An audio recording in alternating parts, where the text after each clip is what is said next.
Olá, amigos. Nós vamos mais para uma conversa, mais um bate-papo sobre algumas das informações mais importantes na área de instrumentação, automação, tratamento de sinais, que isso é tão importante para a gente.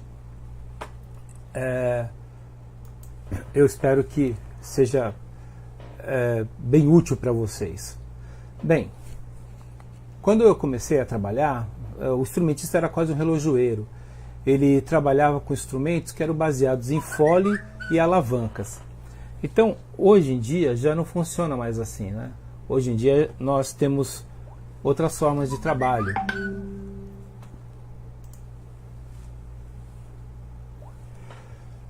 Quando nós, ali no fim dos anos 70, nós tínhamos mais peças mecânicas e eletromecânicas do que peças de eletrônica.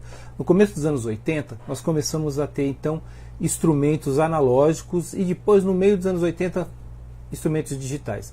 Mas os problemas que nós tínhamos com os sistemas pneumáticos, de mandar sinal pneumático, nós tínhamos perda de sinal, tudo tinha que ser compensado, tinha que ter amplificador de linha, buffers e tudo mais, não deixou de existir, porque nós tínhamos esse caos aí que você está vendo. Uma unidade industrial, ela é caótica. Então você está ali com um instrumento, do outro lado tem um soldador, do outro lado tem um encanador, tem um motor, nesse caso aqui, você está vendo essas bombas, Às vezes essas bombas emperram, ou o motor começa a gerar muito ruído, esse ruído todo vai para a linha. Às vezes as bombas começam a ter problemas de cavitação. Problemas de cavitação podem gerar também uma espécie de transporte de fuga de ruídos do motor diretamente para o fluido de linha. Enfim, esse tipo de instalação é a mais comum, essa coisa caótica, tudo montado um por cima do outro, tentando otimizar melhores os espaços, E isso traz um grande problema para quem trabalha com instrumentação, automação e controle de processo. Esse ruído que vai mascarar o sinal que você está mandando. Então, aconteceram várias melhorias na forma de você controlar um processo. Então você, por exemplo, passou do controle direto para um controle ponto a ponto, para um sistema SD-CD, porém tudo isso ainda tinha a questão como tratar o meu sinal. Quando nós saímos daquela parte pneumática e saímos da parte analógica, quando começaram a entrar os microprocessadores nos sistemas, nós tínhamos instrumentos como esse que você está vendo aí, Instrumentos eletrônicos com processador aqui dentro, e aqui você tinha toda a fiação mesmo, por exemplo, alarme, tinha que tirar um fio de um contato de alarme aqui. O 420 que abrir ou fechar uma válvula tinha que sair daqui.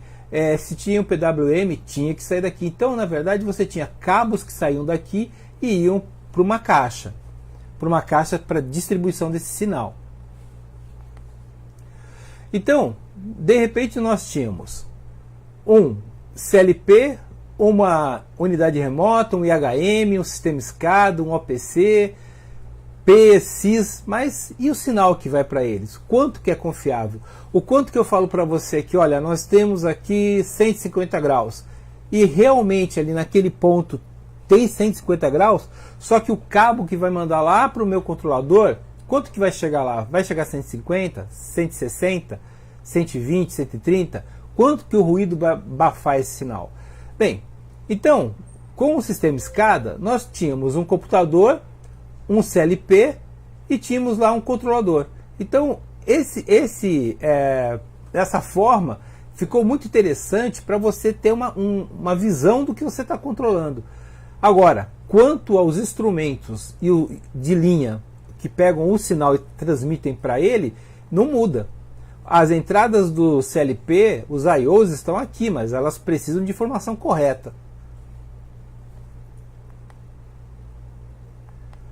Aqui nós temos uma tela de uma unidade, E nessa unidade você vê que tudo que acontece no campo eu posso ter aqui. Eu posso fazer a paginação, O nome disso é paginação de alarmes, de controle, do que está em manutenção, do que foi retirado.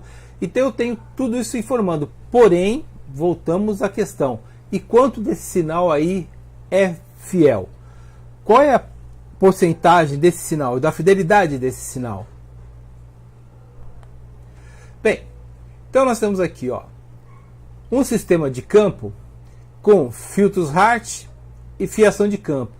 Aqui, essa fiação de campo vai mandar para um gabinete. Esse gabinete aqui é onde estão os barramentos de controle de I/O, as entradas do controlador ou do CLP, um gerenciador lógico, aqui a parte de aplicação, né, a parte de OBC e a estação do operador. Quando nós falamos de cabeamento em Hart, também não quer dizer muita coisa, só quer dizer o seguinte, que você está mandando 4 a 20, ele está pegando um sinal Hart para compor lá uma outra informação, ou está fazendo isso em cima de uma rede Hart. Aí já melhora um pouco. Aí você já está trabalhando com mapeamento de rede. Aí melhora um pouco. Mas se for 4 a 20 e o sistema de erros, de ruídos, nós começamos a colocar controladores o mais perto possível dentro das unidades. Da unidade de tratamento, da unidade de escocagem. Então, esse comprimento de cabo começou a ficar reduzido. Então, esse controlador controla só e gerencia só essa unidade. Esse controlador gerencia só essa unidade. E esse controlador gerencia só esse carregamento. Tudo isso entra aqui numa rede e vai para a sala de controle. Isso aqui, ó, essa parte aqui, que vai para a sala de controle, tem seus problemas. Por exemplo, redes não são deterministas. Ou seja, quando eu coloco aqui, eu digo, olha, eu quero que você feche essa válvula, eu tenho que garantir que essa válvula feche. Se eu quero que você abra essa válvula, eu tenho que garantir que essa válvula abra. Só que, muitas vezes, um pacote de rede pode ter problema e aquela informação que você queria que chegasse numa determinada velocidade não chega. Ela vai chegar depois. Por muitas vezes, uma unidade que às vezes até é perigosa, né, uma unidade que tem que ter um controle bem eficiente, ela fica fora do ar. E o operador fica meio que sem saber o que está acontecendo. Devido a isso, se criaram outras estratégias de controle. Por exemplo, o controlador continua atuando independente da tela do meu operador. Independente das funções, ele pega as últimas setagens e vão mantendo naquela condição.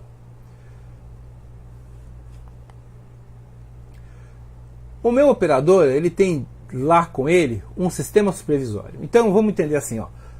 Eu tenho que ter instrumentos para pegar o meu sinal, eu tenho que ter um equipamento, né, que no caso é um CLP ou um controlador de I/O de um SDCD, para tratar esse sinal, e tenho que ter um computador que faça com que tudo que foi tratado, toda aquela lógica, seja devolvida para o operador num sistema visual lógico, eficiente, né? Que ele não precise ficar tentando deduzir o que é aquilo. Tem que ser claro para ele, né?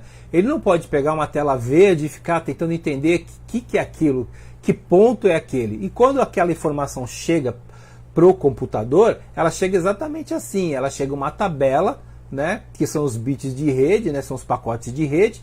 E essa tabela de pacote de rede só está dando para ele ali números, né? Que ele não ia conseguir identificar na velocidade que precisa. Então o sistema supervisório, e aí tem vários sistemas supervisórios, cada fabricante tem um, e tem outros que não fabricam a parte de hardware, só o sistema supervisório, fazem exatamente isso. Trazem para o operador a informação na posição correta, no gráfico melhor possível, com a melhor paginação possível, com a melhor sequência de alarme possível. Veja que o supervisório não faz lógica, ele pega aquela lógica e traduz de uma forma visual. Um CLP. Bem, a primeira vez que eu vi um CLP era uma pasta 007, uma pasta pequena, que a pessoa falou para mim assim, com os olhos brilhando, que aquilo ali dava partida em 6 motores.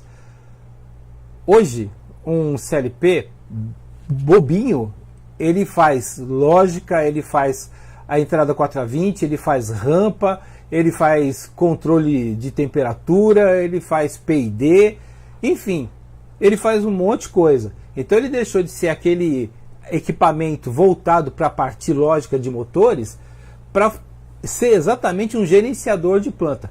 Algumas pessoas da área de automação ainda torcem o nariz para um CLP fazendo PID, né, fazendo controle, porque ele tem um limite de fazer controle. Ele não pode fazer controles indefinidos, né? Assim, eu posso entrar com 1000 aqui, não. Ele tem um limite para fazer isso, né? Diferente de um SDCD que tem uma quantidade enorme de PIDs que ele pode fazer. Então, nós temos um controlador lógico programável que ele compartilha entradas e saídas, né?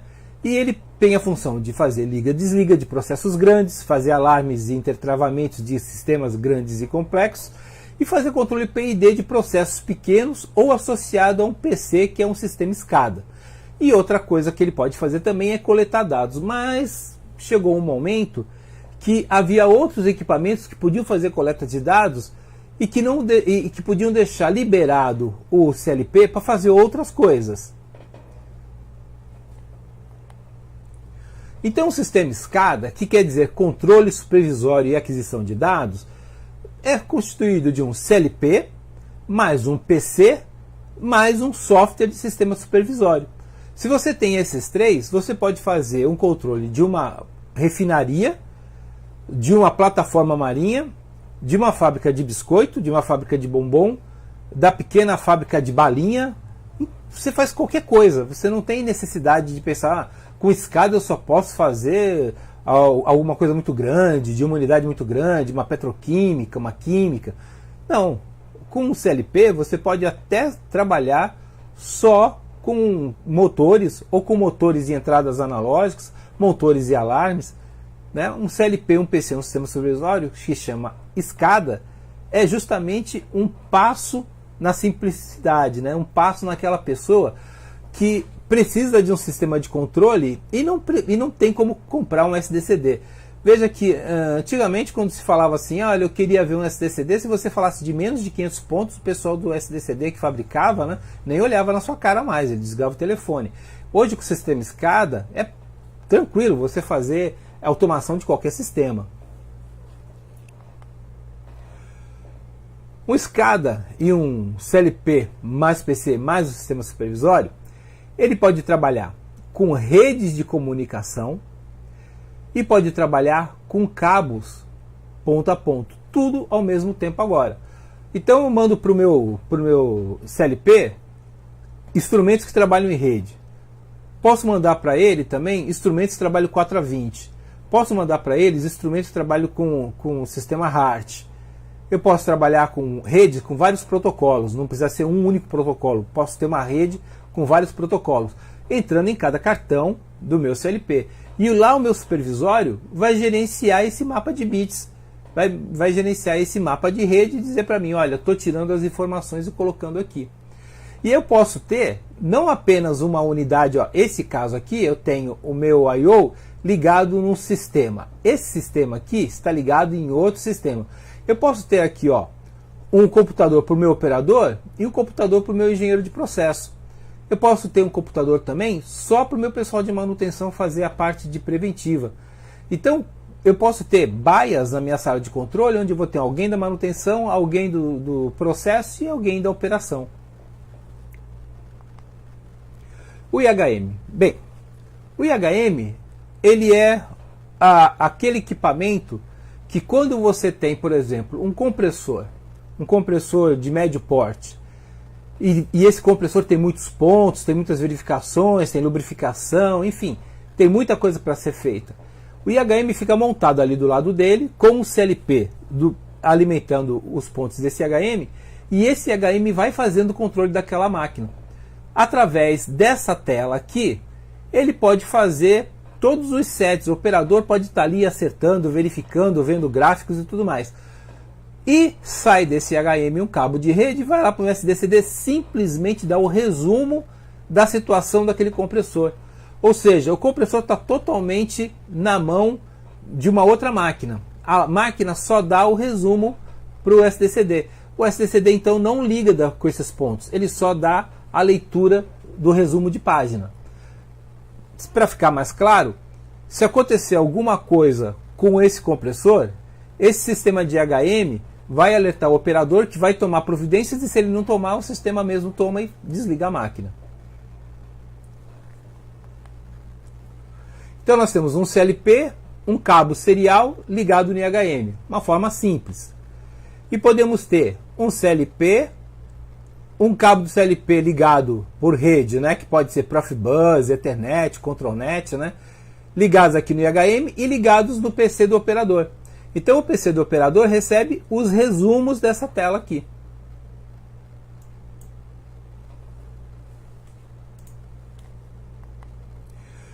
Aqui é uma estação de operação digital. Então nós temos aqui a simbologia da ISA, né? Painel cego, que seria a CPU aqui. O display, que seria o monitor. Um painel cego, que seria o configurador de rede. Podia ser uma switch aqui, um hub. E aqui embaixo nós temos o instrumento lá na sala de controle, né? Fazendo a parte de pegar os dados e mandar aqui para cima. Como eu falei para vocês, no passado, olha, isso era o que tinha atrás de um painel.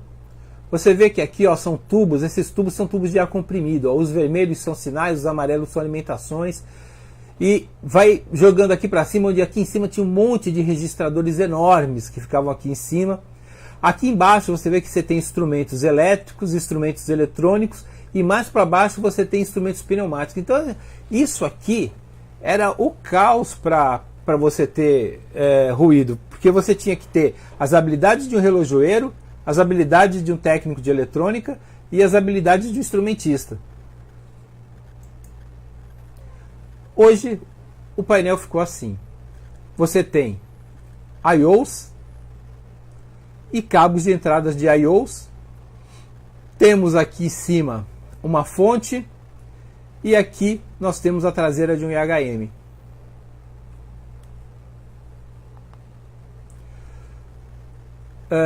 Em algumas fábricas, e muitas fábricas ainda, você vai encontrar isso aqui, ó, JBA, JBS, JBE, ou seja, caixa de ligação, de borneira de ligação dos instrumentos para alimentação de 24 volts, contatos e controles, instrumentos que são 4 a 20, né? Essa JPE seria eletrônico.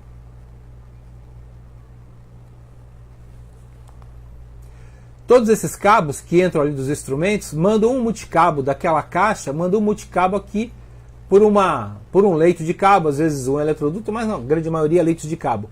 Esses cabos todos juntos é um varal de ruídos, entendeu? É como se fosse uma antena. Tudo que tem de ruído nessa planta vai estar nesse cabo. Aí o que você faz para fazer assim, diminuir os erros desse problema, né? Você pode usar um aterramento bom, você pode usar cabos shielddados, você pode shieldar só de um lado, você pode aterrar o leito, você pode usar cabo par trançado. Então assim, as técnicas são muitas e você vai usando todas, na tentativa de cada uma diminuir um pouco o teu problema. Porém, ainda assim é um problema. Então vamos ver aqui. Eu tenho válvulas que são saídas, né? São as saídas do meu controle. Então, válvulas que vão atuar lá no meu sistema.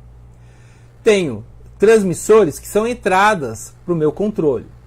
Hoje em dia, a gente nem usa mais instrumentos de Mercoy, de pressostato. Se usa elementos eletrônicos que eu tenho mais garantias, né? Então, mesmo a parte de chaveamento é feito com instrumentos 4 a 20. Raramente você vai encontrar numa empresa grande alguém fazendo controle de pressostato, usando realmente um pressostato Mercoid. Vai usar um sistema eletrônico 4 a 20. Bem, esses sistemas entram aqui numa caixa, e essa caixa aqui, que é aquela caixa que você viu lá, a JBE, vai pegar todos esses sinais aqui e vai mandar no multicabo.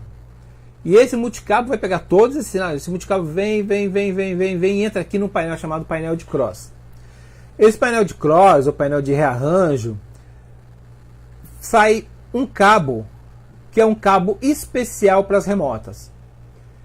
Esse cabo das remotas vai para os I/Os e vai já passado pela lógica que tem aqui, vai informar o meu computador, né, onde eu estou rodando a minha tela com as informações que vão ser atualizadas. Então vai rodar lá as imagens com todas as atualizações que eu preciso. Só que essas caixas, ó, quando elas estão bacanas, elas estão assim. Entra água, entra sujeira, entra pó. Quando estão bacanas, elas são assim, bem identificadas e tal. Só que elas ficam assim com o tempo. O pessoal vai mexendo, vai fazendo manutenção, vai tirando cabo, vai deixando o cabo solto. Tem borne que fica solto, tem cabo que não está bem preso. Enfim, tem bornes aqui, ó, que já estão úmidos, alguns já estão até oxidados. Tudo isso vai fazer que aquela tua temperatura de 110 graus esteja mais ou menos 100, mais ou menos 190. Para isso, nós usamos unidades remotas. As unidades remotas têm essa característica aí que você está vendo. Eu entro com todas as minhas informações aqui no barramento da remota. Dentro desse barramento, eu tenho um sistema de tratamento desse sinal. Então, se eu tenho um instrumento como o Thermopar, já vai ser de milivolts para 4 a 20. Se eu tenho um instrumento 4 a 20, já vai sair daí 4 a 20 para a rede. Porque a saída desse equipamento é um cabo de rede de fibra ótica que vai lá para o meu sistema. E aí acabou o meu problema. Porque quando eu estou falando em fibra, acabou o meu problema. O meu problema está em mandar o melhor sinal possível para que esse sistema de aquisição de dados envie todos de uma vez só, via fibra, lá para o meu sistema. E aí tem outras preocupações. Por exemplo, aqui eu vou ter um sistema cabo fibra. E lá no meu painel eu vou ter um sistema fibra cabo. Porque dentro do meu sistema roda cabo de novo. O que vai acontecer? Se eu tenho cabo fibra aqui e lá tenho fibra cabo, eu tenho que ter uma conversação entre esses dois pontos, ou seja, os protocolos de comunicação desses dois conversores têm que ser exatamente iguais. Não pode haver nenhum problema entre, olha, uma revisão é 0.5 e outra revisão é 0.5.6. Não dá para fazer assim. Então, toda essa comunicação vai ficar dependendo se a pessoa está casando as mesmas informações, se o protocolo de informação aqui for o mesmo. E às vezes não é.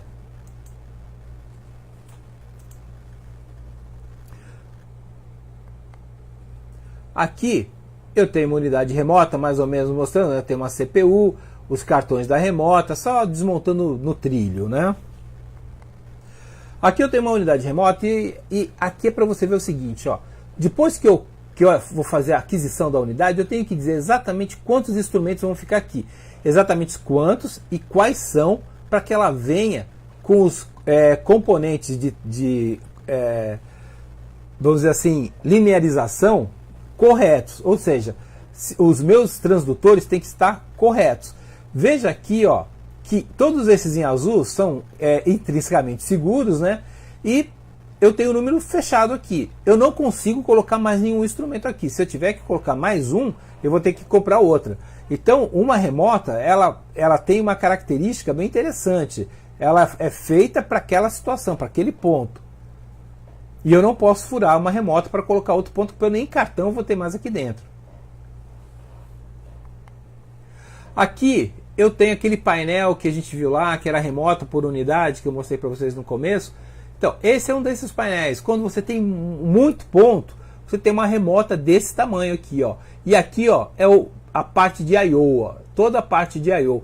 E aqui essa parte azul aqui está dizendo que toda essa parte de I/O, possivelmente aqui, ó, não dá para ver pela parte de baixo, mas todos devem ser intrínsecos, senão ele não teria essa parte azul aqui de intrinsecamente seguro. Aqui eu tenho um I/O que já vai direto para uma unidade de IHM. Então eu entro com todos os sinais e o IHM trata esses sinais e manda um sinal de rede para o meu SDCD.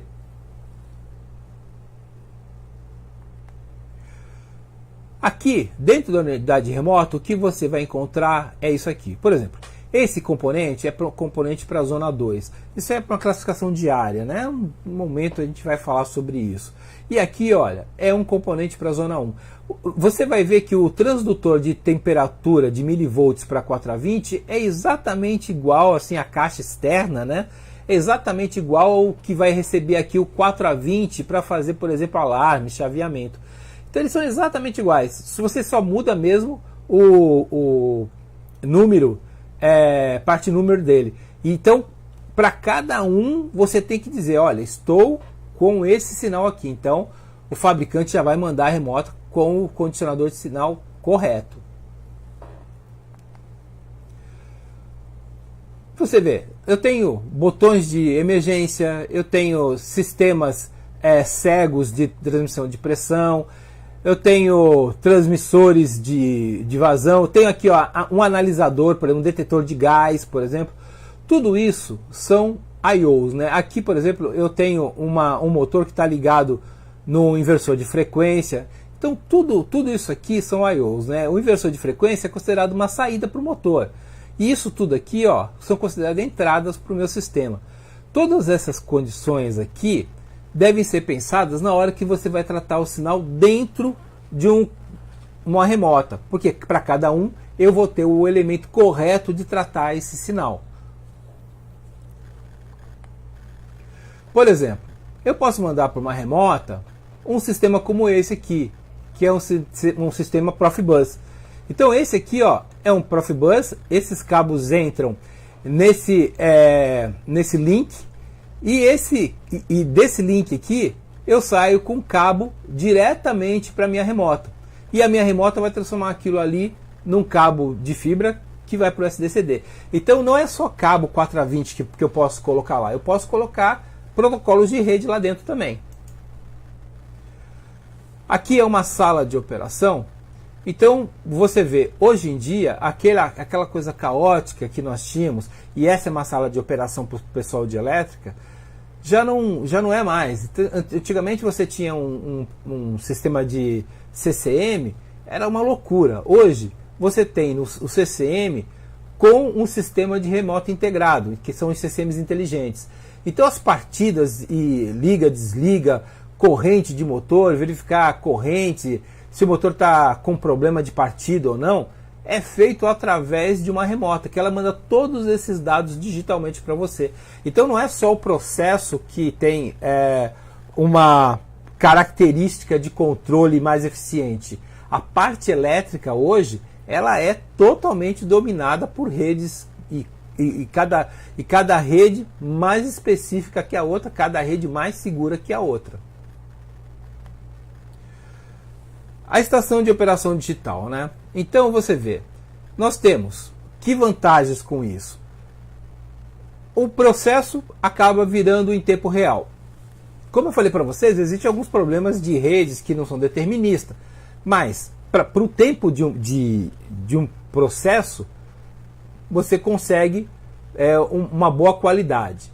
A sinalização do estado operacional de equipamentos, gráficos de tendência, registro de eventos, emissão de relatórios e, lógico, anúncio e reconhecimento de alarme.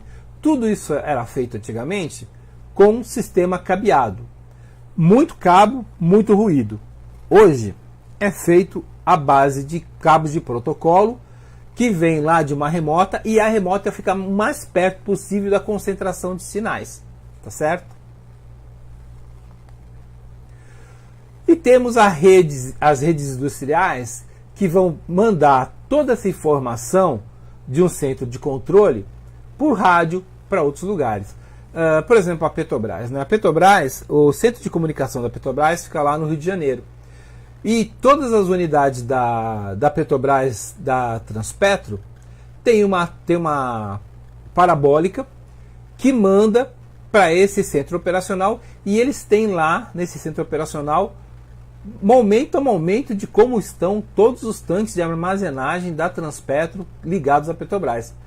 Eles sabem exatamente o que produto tem, quanto tem, o que válvula está aberta, que válvula está fechada, se algum produto vazar, se algum produto deixar de mandar informação.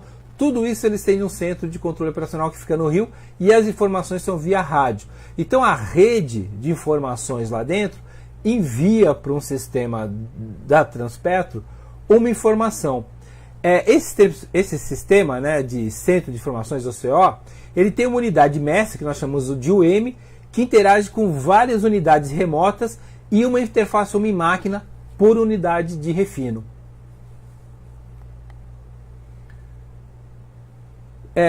Tudo isso parece que deixa mais caro, mas não deixa. Deixa mais barato.